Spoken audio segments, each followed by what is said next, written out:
Você já se ajoelhou diante de Deus com o coração partido e não ouviu nada? Você já chorou tanto que não tinha mais lágrimas, e o céu parecia fechado?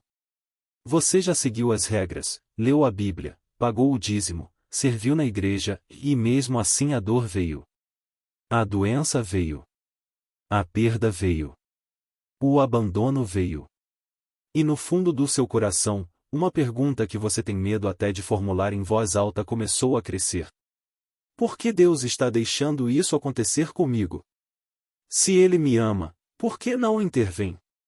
Se Ele é poderoso, por que está em silêncio? Se eu hoje estou nesse lugar, se essa pergunta ressoa dentro de você, eu preciso que você saiba uma coisa antes de continuar.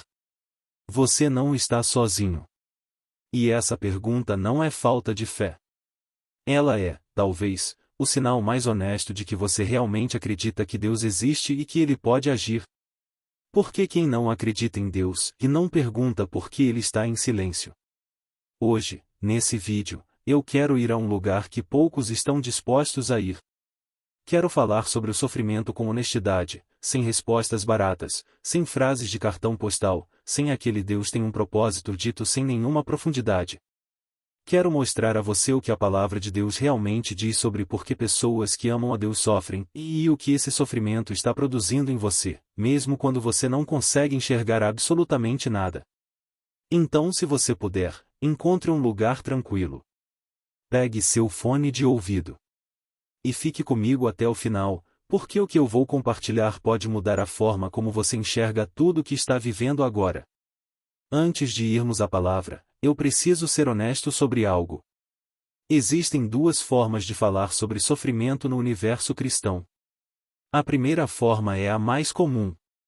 É bonita, é rápida, e ela não ajuda quase ninguém. Ela soa mais ou menos assim. Deus está no controle. Confie nele. Tudo vai ficar bem. Esse teste vai passar. Você vai sair mais forte.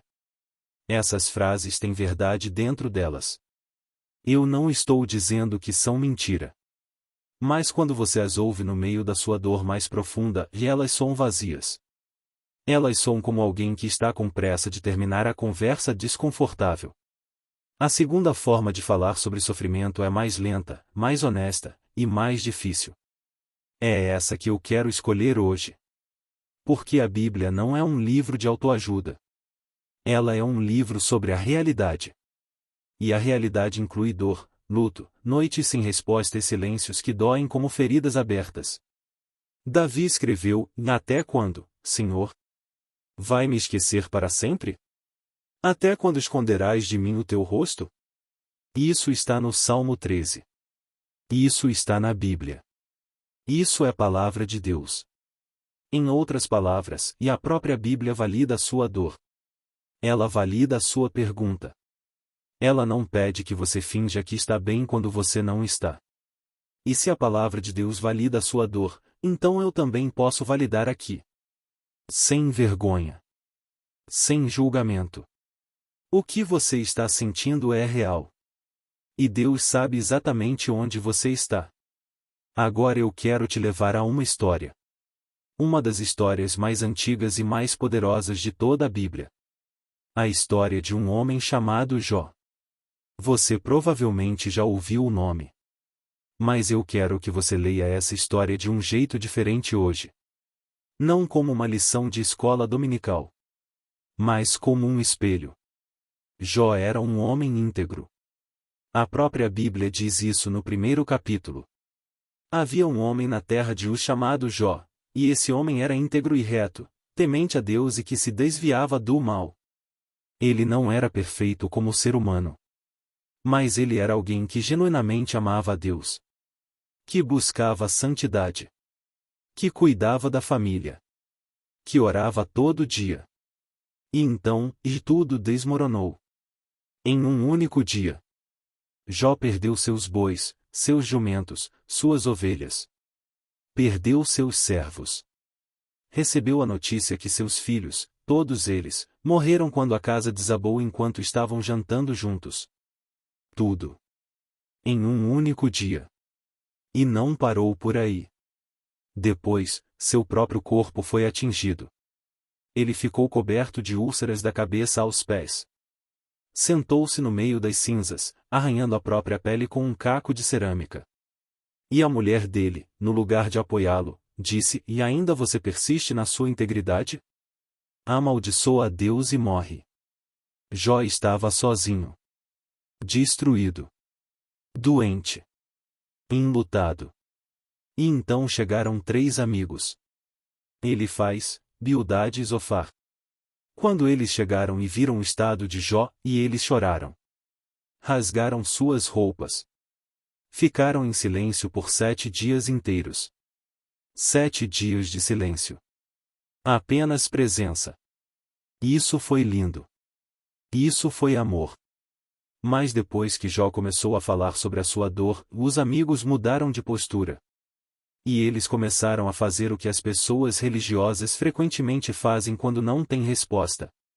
Começaram a tentar explicar o sofrimento de Jó. Elifaz disse: Pensa bem. Quem perece sendo inocente? Você deve ter pecado. Bildade concordou: Seus filhos pecaram contra ele, e ele os entregou ao poder de sua transgressão. Zofar foi ainda mais duro: E saiba que Deus está exigindo de você menos do que a sua iniquidade merece. Em outras palavras, e eles estavam dizendo que Jó merecia o que estava passando. Que havia uma razão moral escondida. Que se ele apenas confessasse seu pecado oculto, as coisas voltariam ao normal. Isso parece familiar? Você já ouviu isso? Não necessariamente com essas palavras. Mas a ideia? Talvez você precise revisar sua vida espiritual. Você está pagando o dízimo? Esse sofrimento pode ser uma consequência de algo. Você perdoou todas as pessoas que precisavam ser perdoadas? Essas perguntas, ditas na hora errada, para a pessoa errada, com a intenção errada, e não são consolação. São acusação disfarçada de sabedoria espiritual. E Deus, no final do livro de Jó, disse algo que precisa ser dito aqui. Ele disse aos 3 amigos de Jó: E minha ira está acesa contra você e contra os seus 2 amigos, porque não falaram de mim o que é reto. Deus ficou com raiva dos amigos religiosos que tentaram explicar o sofrimento de Jó com fórmulas prontas. Isso é poderoso. Isso é libertador. Porque significa que nem todo sofrimento é punição. Nem toda dor tem uma explicação simples. Nem toda noite escura é o resultado de um pecado oculto. Às vezes, o sofrimento chega na vida de quem menos merece. E isso não é injustiça de Deus. É algo muito mais profundo do que os nossos olhos conseguem alcançar. Mas então, se não é punição, o que é? Essa é a pergunta que permanece. E eu quero responder com cuidado, porque essa resposta tem camadas. A primeira camada é a mais difícil de aceitar. Às vezes não existe uma explicação que caiba na nossa mente humana. O livro de Jó começa com uma cena que Jó nunca viu. Uma conversa entre Deus e Satanás nos céus. Uma conversa da qual Jó não participou. Uma realidade espiritual que acontecia nos bastidores enquanto ele sofria na terra. Jó sofreu sem saber o porquê. Durante muito tempo. E isso nos ensina algo muito importante, e nem sempre Deus vai nos dar o motivo antes de nos pedir para confiar. Isso vai contra tudo que nós queremos. Nós somos seres que precisam de lógica, de causa e efeito, de narrativa que faça sentido. Mas a fé que Deus está formando em nós não é uma fé que funciona apenas quando as coisas fazem sentido. É uma fé que permanece fiel mesmo quando absolutamente nada faz sentido. Essa é a segunda camada. O sofrimento revela o que está dentro de nós. Não como punição, mas como revelação. Imagine uma bolsa de tecido com pedras dentro. Quando a bolsa está parada, quieta, você não vê as pedras. Mas quando alguém chacoalha a bolsa e as pedras aparecem. O sofrimento chacoalha a nossa vida. E o que sai de dentro de nós nesse momento e revela quem nós realmente somos. Quais são os nossos medos mais profundos? Onde a nossa fé está ancorada de verdade? o que nós buscamos antes de buscar a Deus. Isso não é castigo. É diagnóstico. Um médico que descobre uma doença através de um exame não causou a doença. Ele apenas a revelou para que pudesse ser tratada. O sofrimento muitas vezes faz o mesmo. Ele revela lugares dentro da nossa alma que precisavam de atenção, de cura, de crescimento e que nós nunca teríamos alcançado se tudo estivesse bem. A terceira camada é talvez a mais bela. O sofrimento produz algo que a prosperidade nunca pode produzir. Paulo escreveu aos Romanos estas palavras: gloriamo-nos também nas tribulações, sabendo que a tribulação produz perseverança, a perseverança produz caráter aprovado, e o caráter aprovado produz esperança. Perceba a sequência: tribulação, perseverança, caráter, esperança. Não existe atalho nessa sequência. Não dá para ir da tribulação direto para a esperança. O caráter que sustenta a esperança só é formado através da perseverança. E a perseverança só é desenvolvida dentro da tribulação. Nenhuma palestra vai te dar perseverança. Nenhum curso online vai te dar caráter aprovado. Esses são presentes que só chegam através do fogo.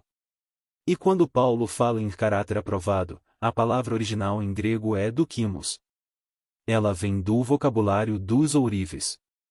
Era a palavra usada para descrever o ouro que passou pelo processo de refinamento. O ouro que foi testado pelo fogo e saiu puro. Você está no fogo agora? Então você está no processo de se tornar ouro. Não é frase bonita.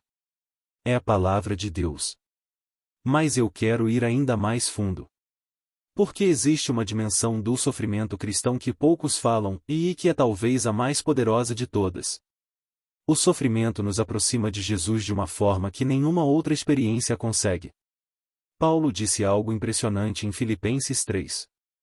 Ele disse que queria conhecer a Cristo e o poder da sua ressurreição, e a comunhão dos seus sofrimentos, tornando-me conforme a ele na sua morte. E espera. Releia isso. Paulo queria conhecer a comunhão dos sofrimentos de Cristo. Ele não estava pedindo para sofrer. Mas ele estava dizendo que existe um nível de intimidade com Jesus que só se alcança no sofrimento. Jesus não é um Deus distante que observa o seu sofrimento de cima, com frieza e indiferença. Jesus é um Deus que desceu. Que habitou carne humana. Que sentiu fome. Que sentiu cansaço. Que chorou diante do túmulo do amigo Lázaro. Que suou sangue no jardim do Getsemane. Que gritou da cruz: Deus meu, por que me abandonaste? Ele conhece o silêncio de Deus por experiência própria. E quando você está no seu momento mais escuro, com essa sensação de que Deus está ausente e você está mais perto de Jesus do que você jamais esteve?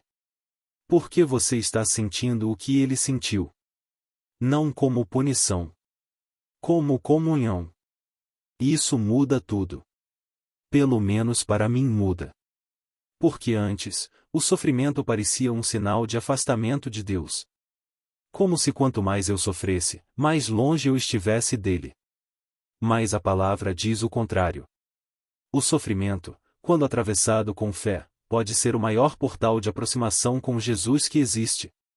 Você está sofrendo? Então você tem acesso a uma dimensão de Jesus que os momentos de abundância nunca te dariam. Agora eu quero ser prático. Porque falar sobre o propósito do sofrimento é uma coisa. Viver o sofrimento no dia a dia é outra completamente diferente. Então como você atravessa isso?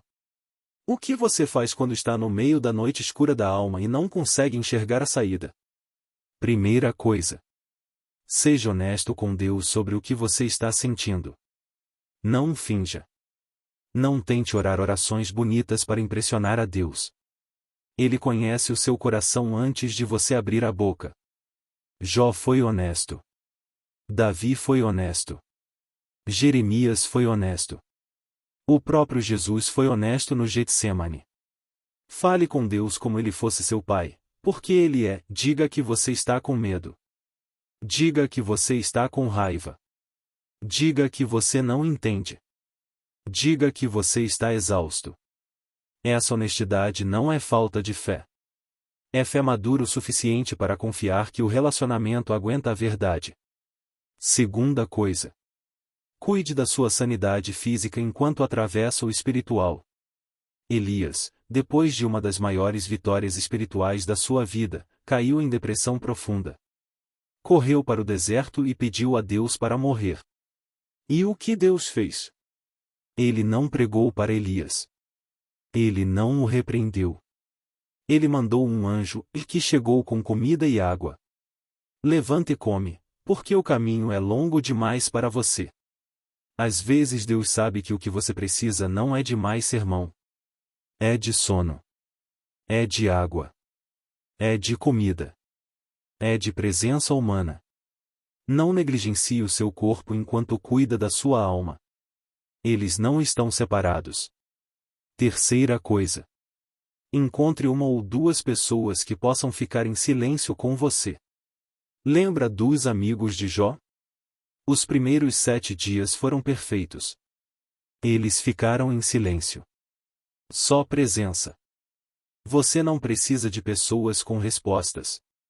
Você precisa de pessoas que aguentam ficar perto do seu sofrimento sem tentar consertá-lo com palavras.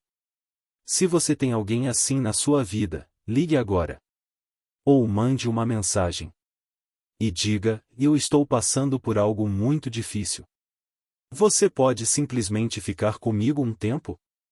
Quarta coisa. Não tome decisões permanentes baseadas em dor temporária. Nessa fase, tudo parece definitivo. A sua fé parece perdida para sempre. O seu casamento parece sem solução. A sua saúde parece sem cura. O seu futuro parece fechado. Mas a dor distorce a perspectiva. Ela é real, mas ela mente sobre a permanência das coisas. Jó atravessou a noite. O livro termina com restauração. Não significa que toda história vai terminar assim em vida. Mas significa que Deus ainda está escrevendo o seu capítulo. Quinta coisa. Volte às promessas. Não aos sentimentos. Sentimentos são reais, mas eles não são o termômetro da presença de Deus. Deus prometeu que nunca te deixaria nem abandonaria. Ele prometeu que toda coisa coopera para o bem dos que o amam. Ele prometeu que o choro pode durar uma noite, mas a alegria vem pela manhã. Essas promessas não dependem de como você está se sentindo agora. Elas dependem do caráter de Deus. E o caráter de Deus não muda. Nos dias em que você não consegue sentir nada, volte ao que foi escrito. Leia as promessas em voz alta. Não porque você sente que são verdade agora, mas porque você escolhe acreditar que são verdade mesmo quando não sente. Isso é fé. Eu quero te contar algo antes de encerrar. Existe um momento no livro de Jó que me quebra toda vez que eu leio. Depois de toda a destruição, depois de toda a perda, depois de todos os discursos dos amigos, depois de Jó clamar por respostas, Deus aparece. Mas ele não aparece com uma explicação. Ele não diz: Jó, aqui está o motivo pelo qual você sofreu. Ele não entrega um documento com a justificativa detalhada. Ele aparece no meio de um redemoinho e começa a fazer perguntas. Onde estavas quando lancei os fundamentos da terra? Quando as estrelas da manhã cantavam juntas? Você conhece as ordenanças do céu? Você prendeu as Pleiades? Você desatou as cadeias de Órion? Deus responde à dor de Jó com uma revelação da sua própria imensidão. E algo extraordinário acontece em Jó. Ele não recebeu nenhuma resposta para suas perguntas. Mas ele ficou satisfeito.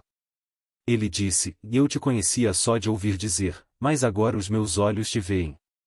A presença de Deus foi suficiente. Mesmo sem as respostas. Isso me diz que o objetivo de Deus no sofrimento não é te dar uma explicação que satisfaça a sua mente. É te dar a si mesmo de uma forma que satisfaça a sua alma. Ele quer que você chegue ao ponto onde, mesmo sem entender nada, você olha para ele e diz: você é suficiente. Não porque a dor sumiu, mas porque o que você tem em Deus é maior do que o que você perdeu no mundo. Esse é o lugar mais difícil de chegar. E também o lugar mais livre. Eu não sei o que você está vivendo hoje. Pode ser uma doença que não tem cura conhecida. Pode ser um casamento que está se desfazendo. Pode ser um filho que tomou um caminho que quebra o seu coração. Pode ser uma solidão que parece não ter fim. Pode ser uma dívida que cresceu além do que você consegue controlar. Pode ser o luto de alguém que você amava e que partiu cedo demais. Eu não conheço o seu nome. Mas Deus conhece. E se você chegou até esse vídeo hoje, e eu acredito que não foi por acidente. Eu acredito que Deus, no meio do seu silêncio, ainda está te alcançando.